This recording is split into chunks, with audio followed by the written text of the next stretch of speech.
1 lakh views का मतलब होता है 7,000 रुपए, 10 लाख व्यूज का मतलब होता है 70,000 रुपए। बाकी सब जो तुम बेचते हो, ब्रांड प्रमोट करो, अफिलिएट, वो तुम्हारी जितनी बाद में अक्कल यूज करते हो वो निकालो, लेकिन यूट्यूब तुम्हें 1 मिलियन व्यूज का 50 से 70,000 रुपए देता है एक वीडियो से। जो लोगों की ड्रीम सैलरी होती है महीने की कमाने की, वो एक वीडियो से आता है। तो आज की वीडियो का टाइटल है कि 10 लाख व्यूज कैसे अचीव करें या टारगेट करें, और अचीव ना हो पाए तो एटलीस्ट 1 लाख 2 लाख तो हो ही जाए, जो कि इस वीडियो के एंड तक पूरी तरह से क्लियर हो जाएगा। Now there is no intro, सीधी वीडियो स्टार्ट। गैस फ्री कंटेंट है, ध्यान देना, बहुत ही कमाल की वीडियो होने वाली है।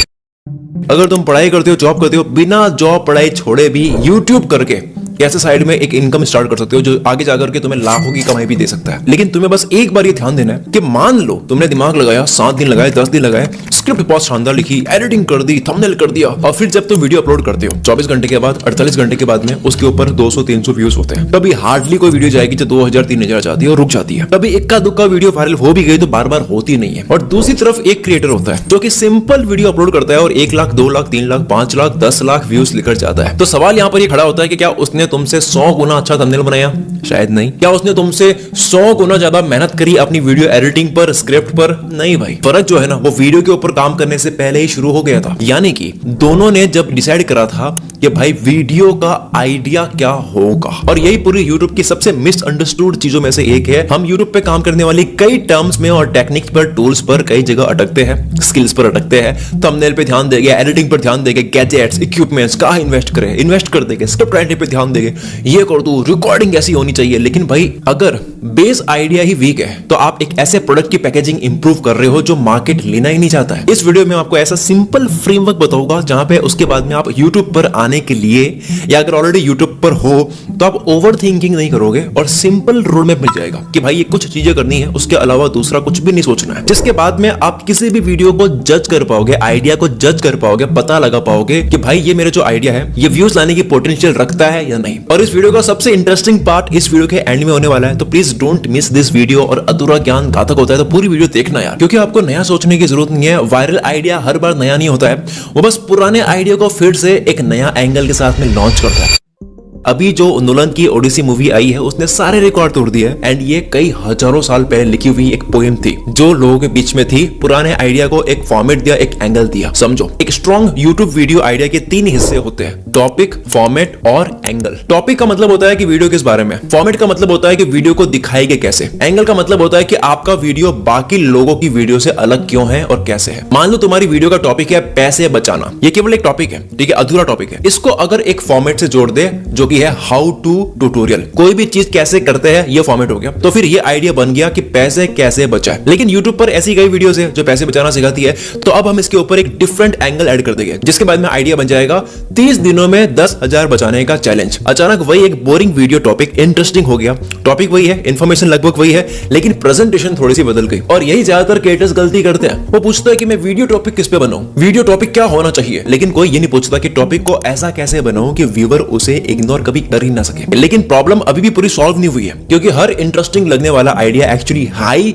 पोटेंशियल टॉपिक नहीं होता। इसलिए सबसे पहला स्टेप इस वीडियो का है, टॉपिक को पहले मार्केट से वैलिडेट करो। अब मान लो कि तुम्हारे दिमाग में कोई आइडिया है, सुबह 4 बजे उठने के फायदे बताना चाहते हो उसमें, लेकिन अब तुरंत स्क्रिप्ट लिखने मत बैठो। पहले वीडियो पर सर्च कर लो, पहले देख लो कि इस टॉपिक पर ऑलरेडी कितनी वीडियोस चल चुकी है। अब यहाँ पर भी बहुत लोग लाखों व्यूज वाली कई वीडियोस देखकर खुश हो जाते हैं कि भाई इस टॉपिक पर व्यूज तो आ रहे हैं। लेकिन अगर तुम किसी 20 मिलियन सब्सक्राइबर्स वाले क्रिएटर की उस टॉपिक पर वीडियो देखोगे तो ऑफ कोर्स उसके 2 मिलियन या 5 मिलियन व्यूज तो हो गए। तो इसका मतलब ये नहीं कि वीडियो का आइडिया पावरफुल था, टॉपिक पावरफुल था। हो सकता है कि क्रिएटर खुद पावरफुल था, उस क्रिएटर की वजह से वीडियो चल रही थी। तो बड़े क्रिएटर्स के पास में ये एडवांटेज है कि भाई लोग जानते हैं इसलिए उनकी वीडियोस देखते हैं, और आप उस टॉपिक पर वीडियो बनाते हो, आपकी वीडियो चलती नहीं है क्योंकि वो यूजफुल सिग्नल नहीं था। तो यूजफुल सिग्नल क्या होता है? वो होता है एक आउटलायर वीडियो। आउटलायर मतलब एक ऐसी वीडियो जिसने उस चैनल की नॉर्मल परफॉर्मेंस से ज्यादा परफॉर्म किया हो। मान लो कि यार कोई क्रिएटर है जिसके नॉर्मली 10,000 के आसपास व्यूज आते हैं हर बार, लेकिन अगर उसकी कोई वीडियो 2 लाख व्यूज पर चली गई। अब बताओ कि यहाँ पर इंटरेस्टिंग बात क्या है? इंटरेस्टिंग बात यहाँ पर 2 लाख व्यूज नहीं है। इंटरेस्टिंग बात यह है कि उसकी वीडियो 20 गुना जंप कर गई है, क्योंकि यहाँ पर संभावना है, पॉसिबिलिटी है कि भाई उस वीडियो को क्रिएटर ने नहीं बल्कि उस वीडियो के आइडिया ने उसको उठाया है। तो जब भी तुम्हें कोई भी ऐसा टॉपिक मिले, एक कोई छोटा चैनल है उसके अंदर की एक ऐसी वीडियो दिख गई जो उसके बाकी वीडियो से बहुत गुना आगे चली गई है, और और उस वीडियो आइडिया को सर्च करने के बाद में तुम्हें दिखता है कि वही आइडिया जो भी हिट कर रहा है, बाकी सारे क्रिएटर्स को भी रिजल्ट मिल रहा है, तो मार्केट तुम्हें एक सिग्नल दे रहा है कि लोग इस आइडिया में इंटरेस्टेड है। और ये अपने आप में एक बहुत पावरफुल बात है जो लोग मिस कर जाते हैं, क्योंकि अब आप गैस नहीं कर रहे हो, केवल सोच नहीं रहे हो, आपको नहीं लगता है, केवल लगता है। क्या होता है, लग तो किसी को भी कुछ भी सकता है, लेकिन अब मार्केट देख रहे हो, आप एविडेंस देख रहे हो, सबूत देख रहे हो। अब आपके भी वीडियो पर व्यूज आके आपकी भी कमाई हो, उसके चांसेस, उसकी प्रोबेबिलिटी थोड़ी सी और ज्यादा बढ़ जाती है। लेकिन यहां पर एक ट्रैप है, बात खत्म नहीं होती है। सपोज आपका किलर टॉपिक मिल गया, क्या अब वीडियो ऑटोमेटिकली वायरल हो जाएगी? नहीं, क्योंकि अगला सवाल है कि अब आप टॉपिक डिलीवर कैसे करोगे, यानी फॉर्मेट। और यही दूसरा स्टेप है, आइडिया को वैलिडेट करने के बाद में, आइडिया को मार्केट से टेस्ट करने के बाद में कि ये चल सकता है। अब दूसरा स्टेप है कि उसी वीडियो टॉपिक को तुम किस अलग फॉर्मेट में बना सकते हो। मान लो तुम्हारा टॉपिक है प्रोडक्टिविटी, आप वीडियो बनाते हो 5 प्रोडक्टिविटी टिप्स, तो ये एक ट्यूटोरियल है। क्या फिर तुम वीडियो बनाते हो कि मैंने 7 दिन दुनिया के सबसे प्रोडक्टिव लोगों की रूटीन फॉलो की, तो ये एक चैलेंज का फॉर्मेट है। या तुम वीडियो बनाते हो कि मैंने 10 सक्सेसफुल एंटरप्रेन्योर से पूछा कि वो अपना दिन कैसे प्लान करते हैं, तो ये इंटरव्यू का फॉर्मेट है। या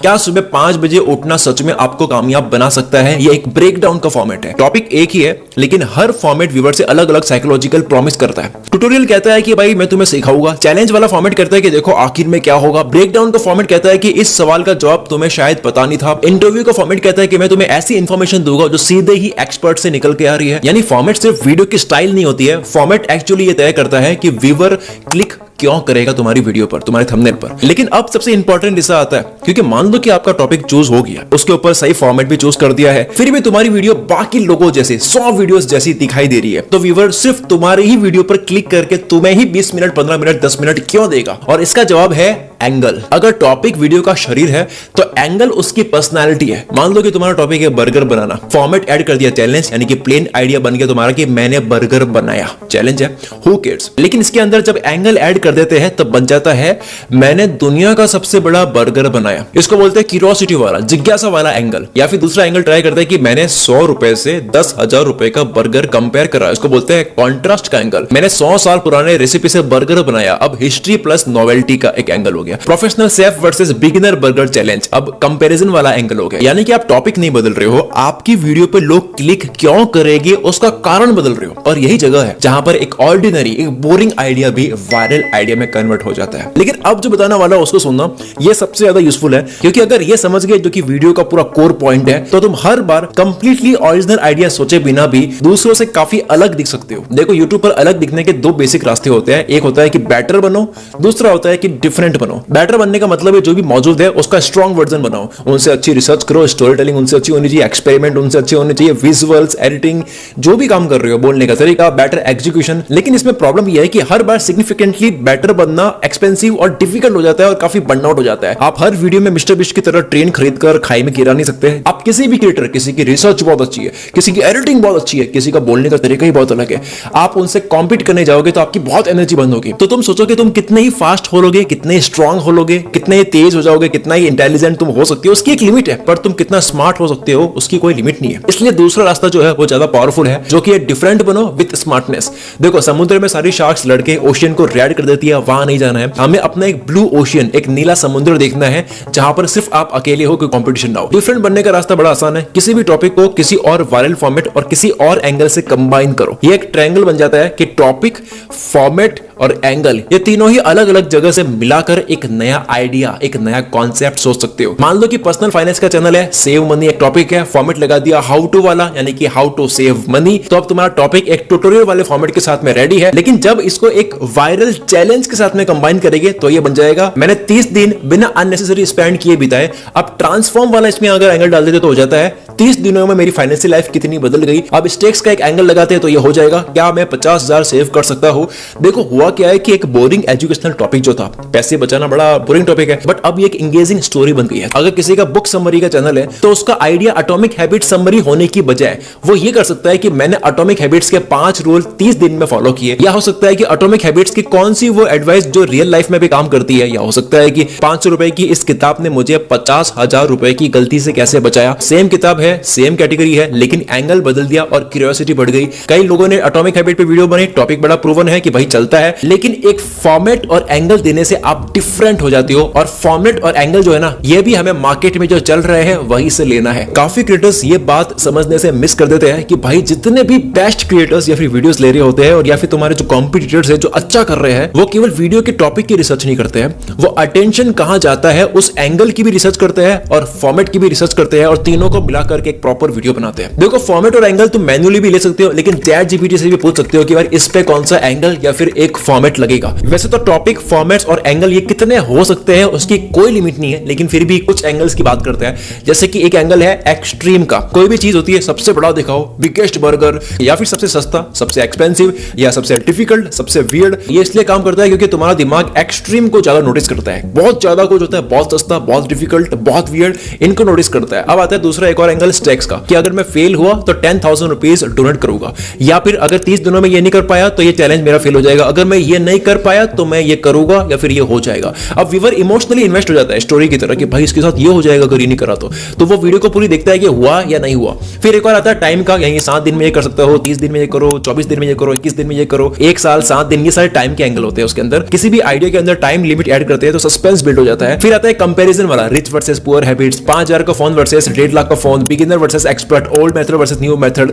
ऐसे कोई लिमिट नहीं है कंपैरिजन की, ऐसे कई एंगल्स ऐड कर सकते हैं। एक आता है ट्रांसफॉर्मेशन का, बिफोर एंड आफ्टर, पहले और अब। पहले ऐसा था, अब ऐसा है। 30 दिन पहले यह था, 30 दिन बाद यह है। 5 साल पहले दुनिया यह थी, फिर 5 साल के बाद में एआई की दुनिया थी, बदल चुकी है। ट्रांसफॉर्मेशन में व्यूअर सिर्फ रिजल्ट नहीं देखना चाहता है, वो चाहता है कि बीच में ऐसा क्या हुआ जिसकी वजह से पहले ऐसा था तो अब ये ऐसा हो चुका है, कारण जानना चाहता है, सीखना चाहता है। और फिर एक ऐसा अंडररेटेड एंगल है जो कि बड़ा ही शानदार है कि फेमिलियर टॉपिक जो कि लोगों को ऑलरेडी पता है उसके साथ में एक अनएक्सपेक्टेड ट्विस्ट ऐड कर दो। कोई भी चीज जो लोगों को पहले से पता है, आती है, जानते हैं, उसके साथ में कुछ ऐसा जोड़ दो जो कि एक काफी अनएक्सपेक्टेड है कि आपको इतने टाइम से ये पता है, लेकिन ये एक और बात। यहाँ पर फेमिलियरिटी की वजह से एक रेलेवेंट टॉपिक भी हो गया, लोगों को पता है तो ऑलरेडी इन्वेस्टेड है तो उनको पता है ये टॉपिक, और नॉवेल्टी भी ऐड कर दिया, यानी कि अनएक्सपेक्टेड ट्विस्ट भी ऐड कर दिया, तो आइडिया पर क्लिक होने के चांसेस और ज्यादा बढ़ गए। तो ये था TFA, टॉपिक, फॉर्मेट, एंगल, तीनों ही अलग दुनिया से लो, मिला के अपनी वीडियो बनाओ और हर बार बाकी क्रिएटर से अलग साउंड करो बिना ओरिजिनल आइडिया सोचे। अब देखो, आखिरी पॉइंट बड़ा इंपॉर्टेंट है। अभी जो पूरा फ्रेमवर्क है इसके अंदर 100% गारंटी नहीं है, क्योंकि YouTube कोई मैथ्स का एग्जाम नहीं है कि ये करोगे तो ये नंबर आएगी। जहां पर भी आपने फॉर्मूला लगाया है तो आंसर फिक्स नहीं होता है। YouTube जो है वो कैलकुलेटर नहीं है कि आप 10 और 10 करोगे तो 20 हो गए ही हो गए। It is a business. यहाँ पर हम केवल ज्यादा से ज्यादा सीख कर अपना रिस्क कम करते हैं और ज्यादा से ज्यादा अच्छी स्ट्रेटजीज अप्लाई कर अपने कामयाब होने की प्रोबेबिलिटी को बढ़ाते हैं। ऐसा भी कई बार मिलेगा कि कोई भी लेजेंडरी वीडियो मिलेगी, एक बहुत ही वायरल वीडियो मिलेगी जिसका प्रीवियस में कोई भी प्रूफ या डेटा नहीं मिलेगा कि यार ये पहले से प्रूवन आइडिया था, किसी ने पहली बार ही वो आइडिया करा और अब वो ट्रेंड बन गया। मेरे ऐसे कई आइडियाज है जो पहली बार मैंने करे, उसके बाद में वो आउटलायर आइडिया बन गया, कई लोगों ने करा, उनको भी व्यूज मिले।